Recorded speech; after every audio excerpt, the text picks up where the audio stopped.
In today's video, we're going to talk about noise and what you can do to get rid of it in your photographs.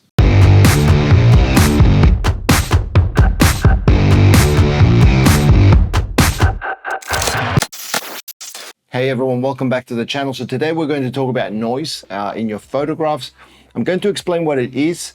I'm going to try and keep it simple, and then I'm going to show you some ways that you can reduce it as much as possible or almost eliminate it from your photographs.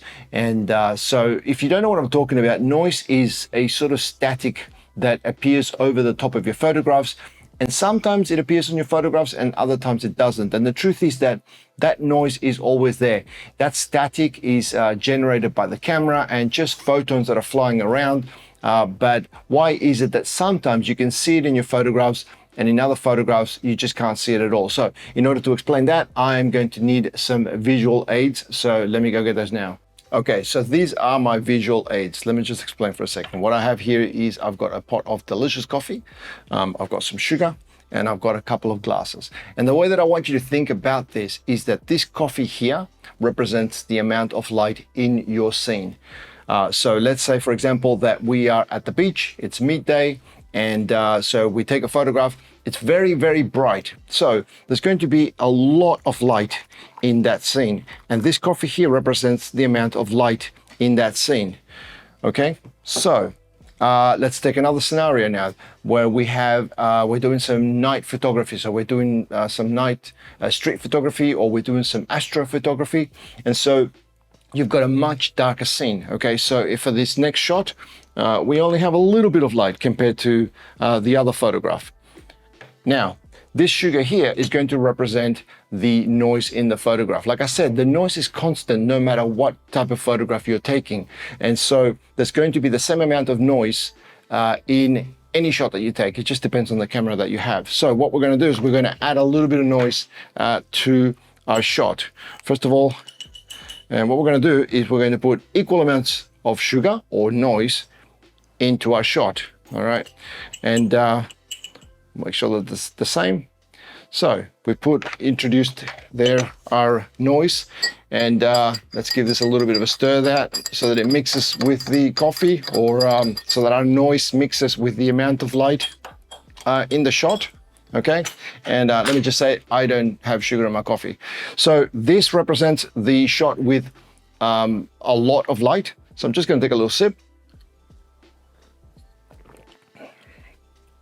Delicious. I can't even tell actually that there is sugar in there. That's very drinkable. Let me try this one.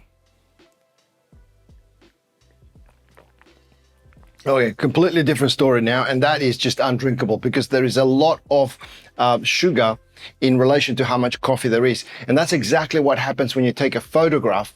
You are mixing the same amount of noise every single time. It's just that you're introducing that noise into a much brighter photograph. So in relation to how much light there is in your scene, you have, if you like, a smaller component or a smaller percentage of noise, also known as the signal to noise ratio. So it becomes very noticeable when you don't have a lot of light, but you almost can't tell that there is any noise when you have a lot of light. But there are some times where you just don't have a choice. You have to crank up your ISO, or there just isn't a lot of light in the scene. And it's much better to get at least a noisy photograph than it is to get a blurry photograph. So sometimes you just have no choice but to take the photograph in a very dark scene. So what can you do in those circumstances? Luckily, there are some things inside of Lightroom that will allow you to reduce that. And so let's jump into Lightroom now, and I'll show you how I deal with noisy images. Okay, so here we are inside of Lightroom, and I've got two photographs here to try to illustrate what it is that I was talking about with the coffee before. On the left-hand side, I've got a nice bright image. It's set in New York, lots of light.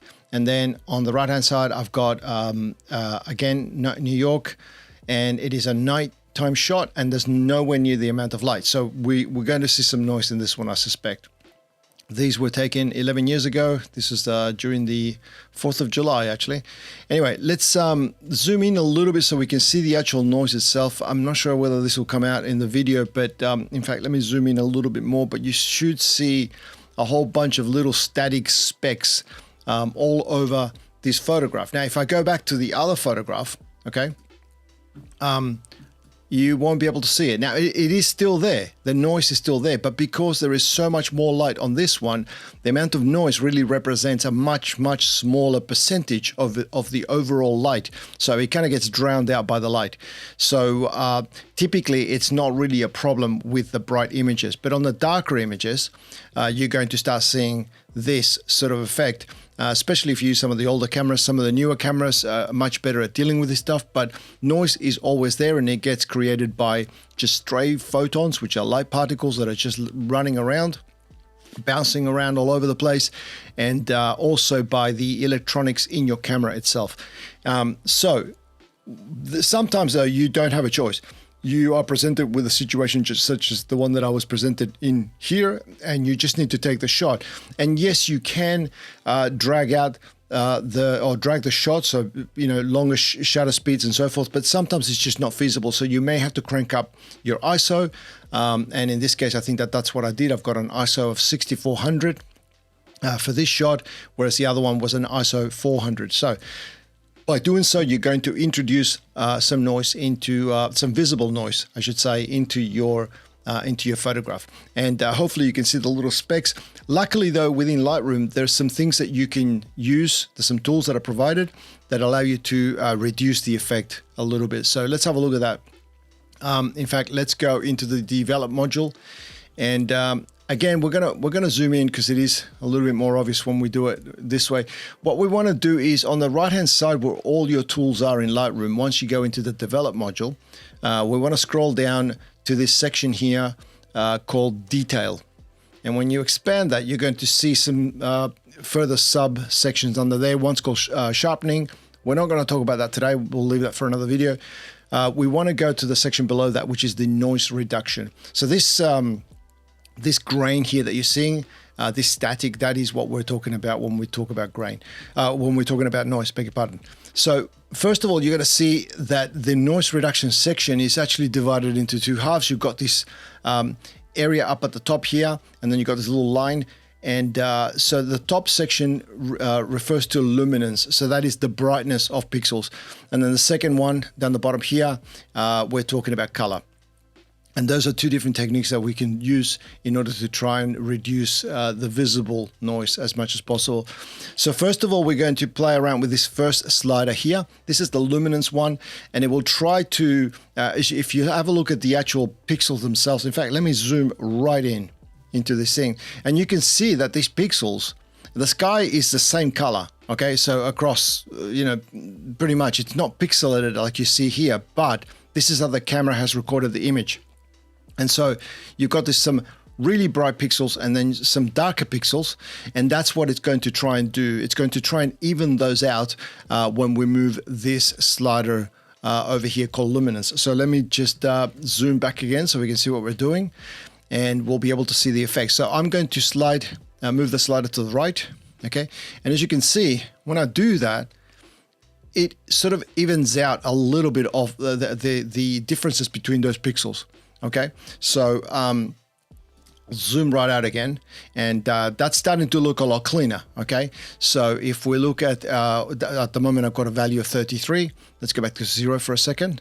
Okay, so you can see the difference that's making. Now below that, you've got two more sliders that are activated once you have a luminance value of 1 or higher, and the one below that is the detail, and this is going to try and either bring some detail back, okay, so provide a little bit more detail or a little bit less detail, which also helps to sell this whole effect of reducing noise. So if I move this to the right and to the left really quickly, you'll be able to see a little bit of difference in the effect. Have a look at the bottom part of the photograph over here. You'll be able to see it's very subtle. Okay, but it is there, and it's something that you can use to further enhance the effect. Typically, I don't use that very much. I just leave that at 50. And then down the bottom below that, you've got the contrast as well. So again, now it's looking at the differences between those bright pixels and darker pixels. So let's move that one to the right and to the left, and you'll be able to see, again, very subtle, okay, but it does work. Okay, again, typically I leave that at 0. I only use the slider up at the top because it is so subtle, but you do have them there if you need them. Now below that, you've got the color section. And this is something else that happens when you sometimes introduce noise into your photographs. Those pixels, particularly with some of the older cameras, the noise itself will have some color. So sometimes in this one here, if I zoom right in, you'll see that it's mostly a brownish color, but particularly with some of the older cameras, it will introduce things like greens and reds in there and blues in there. And so with this, you can use that to try and reduce it. And this has got a default value of 25 just as a default.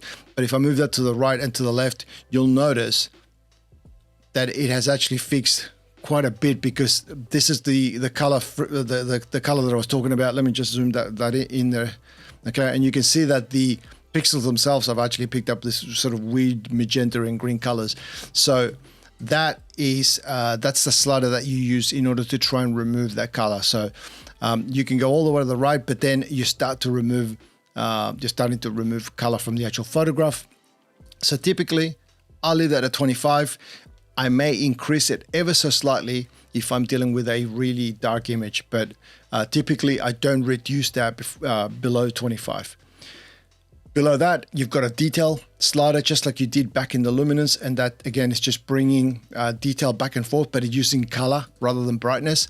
And then on the bottom, you've got the smoothness slider, and again, that uses color to try and whereas in the other panel you had contrast, this one uses smoothness to try and again hide a little bit of that color differences that happen within those pixels. Typically, again, I don't reduce this. I may increase it ever so slightly, but most of the time I just leave it alone and I don't touch it. I'll leave it at 50. So those are the tools that are available inside of Lightroom.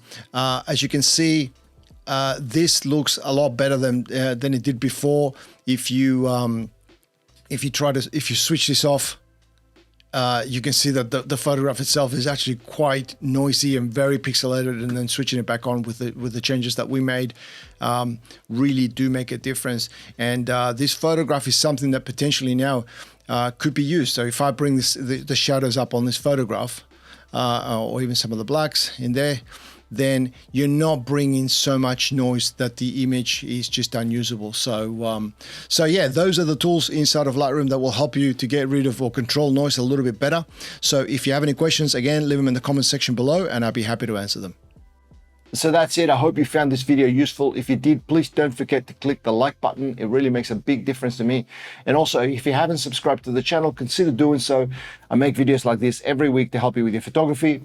So if you don't want to miss out on any of those, click the subscribe button and the notification bell. That way you'll be notified when I upload a new video. If you have any questions, leave them in the comment section below. That's the best place to get in touch with me. Otherwise, you can reach me through any of the usual social media platforms, and you're going to find all the links in the description. So that's everything from me. Again, I want to thank you for watching, and I'll see you in the next video.